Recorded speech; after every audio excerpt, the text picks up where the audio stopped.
Hello friends, welcome to my channel Shahi mates. I am doctor Shaheena और आज इस video में हम बात करेंगे ब्रेस्ट डिस्चार्ज के बारे में। ये नॉर्मल कंडीशन है या एक एबनॉर्मल कंडीशन है। लेडीज़ में ब्रेस्ट से डिस्चार्ज होना कभी वाटरी डिस्चार्ज हो जाता है, कभी मिल्केज डिस्चार्ज हो सकता है और कभी ब्लड स्टेन डिस्चार्ज होता है। तो क्या ये डिस्चार्ज नॉर्मल होता है या फिर अगर ऐसा होता है तो हमें टेंशन लेने की ज़रूरत है, इस बारे में हम डिस्कस करेंगे इस वीडियो में।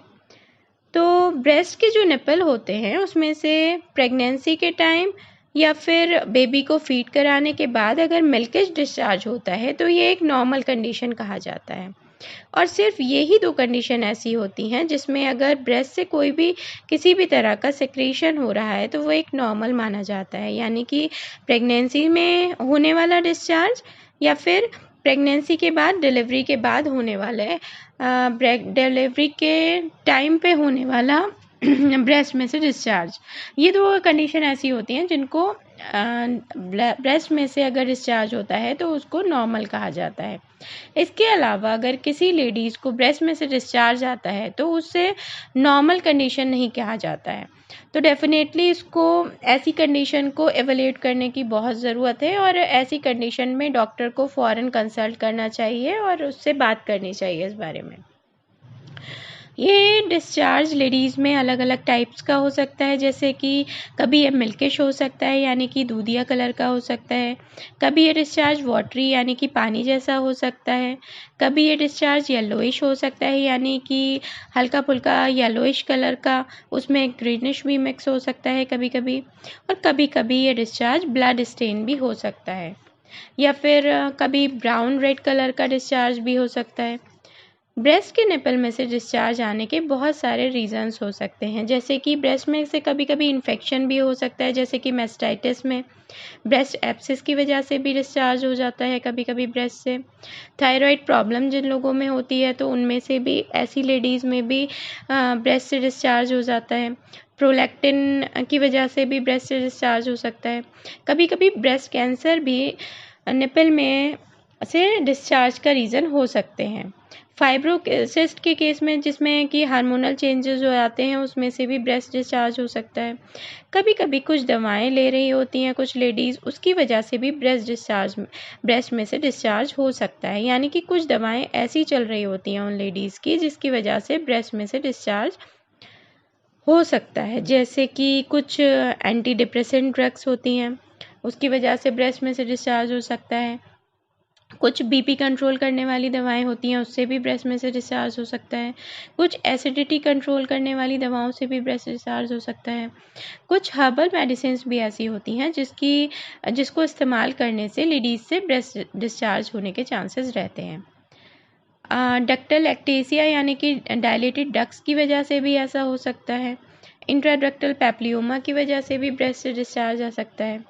हल्का फुल्का हार्मोनल इम्बैलेंस की वजह से भी ब्रेस्ट में से डिस्चार्ज हो सकता है। कभी कभी ऐसा होता है कि बॉडी में स्ट्रेस का लेवल बहुत ज़्यादा बढ़ जाता है और उसकी वजह से इंटरनल हार्मोन्स को ऐसा डिस्टर्ब करते हैं वो स्ट्रेस लेवल, तो ब्रेस्ट में से उस वजह से भी डिस्चार्ज होने लगता है। तो सिंपली ये कहें कि हार्मोनल डिस्टर्बेंस से भी ऐसा हो सकता है और कभी कभी ब्रेस्ट कैंसर होने की वजह से भी इसका ये एक रीज़न हो सकता है। तो अगर किसी को ब्रेस्ट में से डिस्चार्ज हो रहा है तो डॉक्टर को दिखाना बहुत ज़रूरी है। मोस्ट इम्पॉर्टेंट ये है कि अगर डिस्चार्ज में नॉन कैंसरस है तो वो बाइलेटरल होता है, यानी कि दोनों ब्रेस्ट के निपल से ही डिस्चार्ज होता है, उसको दबाने पर ही आता है और ब्लड स्टेन नहीं होता है।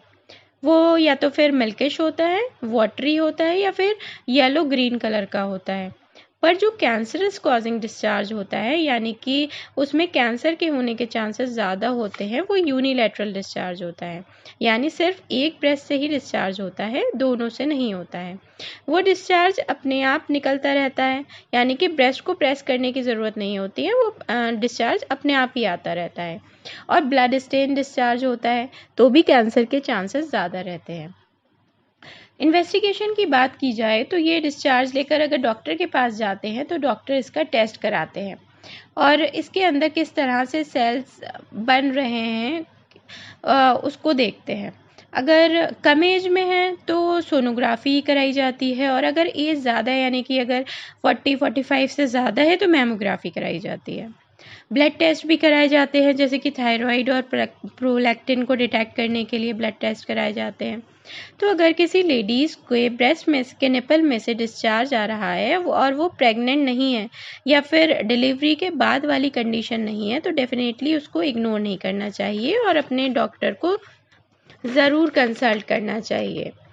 और एक ज़रूरी बात, बहुत सी लेडीज़ में सिर्फ ये देखने के लिए कि अब निपल में से डिस्चार्ज हो रहा है या नहीं हो रहा, वो बार बार निपल को प्रेस करती रहती है।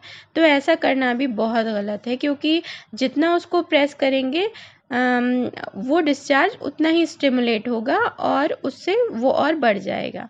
तो ऐसा बिल्कुल नहीं करना चाहिए। अगर आपको अभी भी कोई कन्फ्यूज़न है तो हमसे व्हाट्सएप नंबर पर कांटेक्ट करके कंसल्ट कर सकते हैं। आपको हमारी ये वीडियो कैसी लगी हमें कमेंट बॉक्स में ज़रूर बताइएगा, और हमारे चैनल शाही मेड्स को लाइक शेयर सब्सक्राइब करना ना भूलें। Thanks for watching.